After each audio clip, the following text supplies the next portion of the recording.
नमस्ते मित्रांनो, ज्योत्स्ना रेसिपीमध्ये आपले खूप खूप मनापासून स्वागत आहे। आज आपण अंगुराची चटणी कशी बनवायची ते बघणार आहोत। मी येथे काही अंगूर हे धुवून घेतलेले आहे आणि काही अंगूर मी धुवून असे बारीक करून घेतलेले आहे।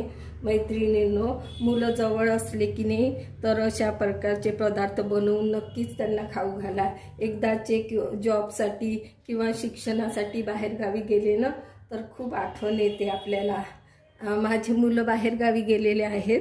आता किती बनवायचं आणि किती खायचं, थोडं थोडं दोघांसाठी बनवावं लागतं। अशा प्रकारे आता मी रेसिपी सुरू करत आहे। मी माझी मनातली गोष्ट तुम्हाला सांगितली आज, मन हलकं वाटतं थोडं। चला तर मग रेसिपीला सुरुवात करूया। कढई गरम झालेली आहे। मी 1 चम्मच तेल घालून घेतलेला आहे। आता यातनं आपल्याला थोडं जिरं घालूया, अर्धा चम्मच। आणि जिरं तडतडल्यानंतर मग आपल्याला हा गूळ घालायचा आहे आणि गुळाला छान वितळून घ्यायचं आहे। अशा प्रकारे बनवाल ना खूप छान बनते ही चटणी। गूळ वितळून घ्यायचा। मी थोडासा गूळ घेतलेला आहे, तुम्ही तुमच्या आवडीनुसार कमी जास्त गुळाचं प्रमाण करू शकता। गूळ वितळलेला आहे। आता यावेळेला आपल्याला यातनं थोडीशी हळद घालायची आहे आणि अर्धा चम्मच तिखट आणि हे मिऱ्यांचं पावडर, मी भाजलेल्या मिऱ्यांचं पावडर केलेलं आहे आणि ही सोप भाजून मी बारीक केलेली आहे, अर्धा चम्मच। आणि आमचूर पावडर टाकायचं यात, तुम्ही तुमच्या आवडीनुसार कमी जास्त करू शकता। आणि हिंग घालायचं आणि चवीपुरतं मीठ टाकायचं आणि हे छान असं वितळून घ्यायचं, मिक्स करून घ्यायचं व्यवस्थित। अशा प्रकारे बघा, हे मिश्रण छान मिक्स करून घेतलेलं आहे मी। आता आपल्याला हे यातनं वाटलेले असे अंगूर असे क्रश करूनही घेऊ शकतो आपण। अशा प्रकारे मी थोडं चालू बंद असं मिक्सरच्या भांड्यात केलं आणि करून घेतलेले आहे। अशा प्रकारे आता हे छान शिजवून घ्यायचं आहे, चमक येईपर्यंत शिजवायचं आहे। खूप छान बनते ही चटणी।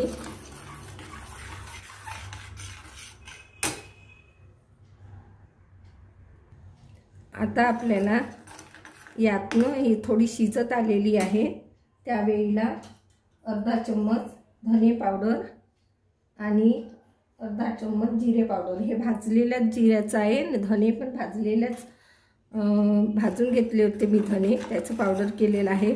आता आपल्याला ना हे शिजवून घ्यायचं आहे आणि आता ही उकळी येत आहे तेव्हा आपल्याला हे अंगूर घालायचे आहे, सगळे अंगूर, आणि शिजवून घ्यायचं आहे।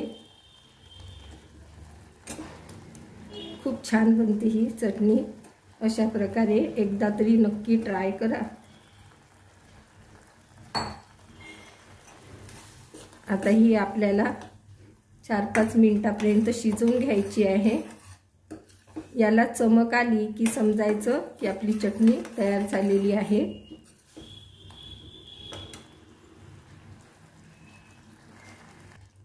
अंगूर हे स्वतःमध्ये ना गोड असतात आणि थोडे आंबट असतात, त्याला बॅलन्स करण्यासाठी मी आमचूर पावडर टाकलेला आहे। तुम्हाला आवडत असेल तर टाका, नाही टाकलं तरी चालतं, पण आमचूर पावडर टाकल्याने याची टेस्ट ना खूप छान लागत असते। अजून आपल्याला हे 1-2 मिनिटापर्यंत शिजवायचं आहे आणि मध्ये मध्ये असं ढवळत राहायचं।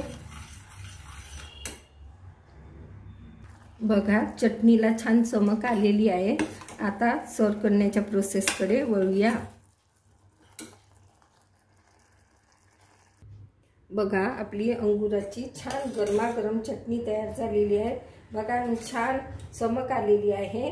अशा प्रकारे एकदा तरी नक्की ट्राय करा। बघा, खूपच सुरेख तयार झालेली आहे। अशा प्रकारे एकदा नक्की ट्राय करा। कशी वाटली तुम्हाला माझी पद्धत? पुन्हा भेटू नवीन व्हिडिओसोबत. तोपर्यंत मस्त राहा, खुश राहा, आनंदी राहा, हेल्दी राहा आणि नवीन नवीन पदार्थ बनवून खात राहा. धन्यवाद.